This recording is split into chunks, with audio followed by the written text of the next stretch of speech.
Two men, same starting point, same era, same country, built on the promise that hard work is enough. One died worth $310 billion in today's money. The other died alone in a hotel room, owing 3 months' rent. Neither of them had connections. Neither of them had formal education. Neither of them had a safety net. What they had, both of them, was a childhood that trained their nervous system to read danger before it arrived. The difference was not intelligence, not discipline, not talent. It was something neither of them had a name for, something you have felt your entire life and were probably told was a problem. Think about the house you grew up in, not the address, the atmosphere, the specific weight of a room when money was the conversation no one was having out loud.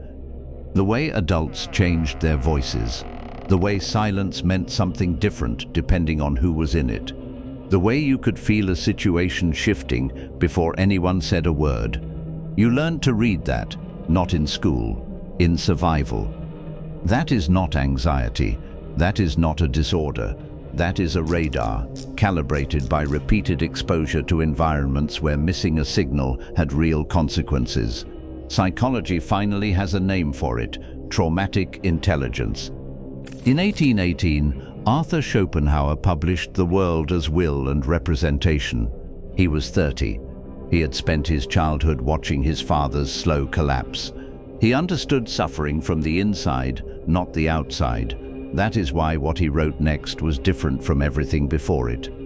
His argument was brutal and simple. Beneath all rational thought, beneath all stated intentions, beneath every financial model ever built, human beings are driven by a blind, irrational force. He called it the will. The will does not reason, it does not calculate, it does not plan, it wants. It fears, it panics, it chases, it retreats. Every financial market in history has been nothing more than the collective will of millions of humans made visible in numbers. Andrew Carnegie was born in 1835 in a one-room weaver's cottage in Dunfermline, Scotland. His father, William, wove linen by hand. It was skilled work. It was honest work. Then the mechanical loom arrived. In 3 years, the entire trade was destroyed. Carnegie watched a skilled, diligent, irreplaceable man become invisible, not because he failed, but because the system rewrote its rules while he was still playing by the old ones.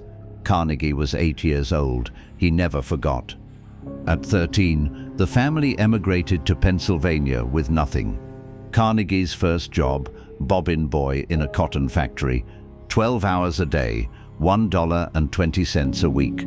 He did not work harder than the others. He watched differently. Every room he entered, he mapped the power structures before sitting down. Every superior he worked under, he dissected, not their skills, but their motives, their vanity, their fears, their ambitions. He was not reading people, he was reading their will. By 23, Carnegie had identified the one man at the Pennsylvania Railroad who mattered, Thomas Scott. He studied Scott's decisions. He read Scott's interior landscape, his ego, his blind spots, his need to be seen as powerful. Carnegie made himself indispensable. This was not charm. This was the will reading the will, now. The man who had everything Carnegie had, and lost everything anyway. Nikola Tesla arrived in America in 1884 with 4 cents in his pocket and a letter of introduction to Thomas Edison. He had survived poverty in Serbia. He had outlasted academic rejection in Austria. He carried traumatic intelligence, every signal, every scar. Tesla's mind was extraordinary by any measure. He could visualize entire machines in 3 dimensions before touching a single tool. He ran calculations in his head that took others months on paper. He saw the invisible architecture of electricity the way Carnegie saw the invisible architecture of men. He had everything Carnegie had: the childhood of scarcity, the hyper-vigilance, the pattern recognition, the radar that had been trained by conditions most people would not survive. But Tesla read machines, not humans. That is the entire difference between a $310 billion fortune and room 327 of the New Yorker hotel. 4 words. Everything else is detail. J.P. Morgan sat across from Tesla and dismantled his entire operation in a single conversation, withdrew funding, killed the Wardenclyffe Tower project, ended his ability to reach investors. Tesla never understood what had happened. He believed the argument had been about science. It was never about science. It was about Morgan's will, his need to control distribution, to own the infrastructure, to eliminate a threat to his own empire. Tesla read the machine. Morgan read Tesla. That asymmetry was fatal. The question is not how intelligent your radar is. The question is what you have been pointing it at and what that has cost you. Here is the truth no one in this niche will say out loud. Traumatic intelligence is not a superpower. It is a weapon, and a weapon with no target destroys its carrier. Society tells you the goal is to heal your hypervigilance, to quiet the scan, to stop reading every room. That advice will make you easier to manage. It will not make you wealthier. Tesla targeted the invisible architecture of electricity. Carnegie targeted the invisible architecture of human will. Same intelligence, same trauma, same era, completely different theater of operation, and a completely different ending. The market does not reward intelligence. It rewards directed intelligence. The question was never how sharp your radar is. The question is what you are pointing it at, and whether the thing you are pointing it at is where power actually moves. Schopenhauer's insight was not about suffering. It was about epistemology, about what suffering teaches that comfort cannot, about the specific kind of knowing that only emerges from specific kinds of loss.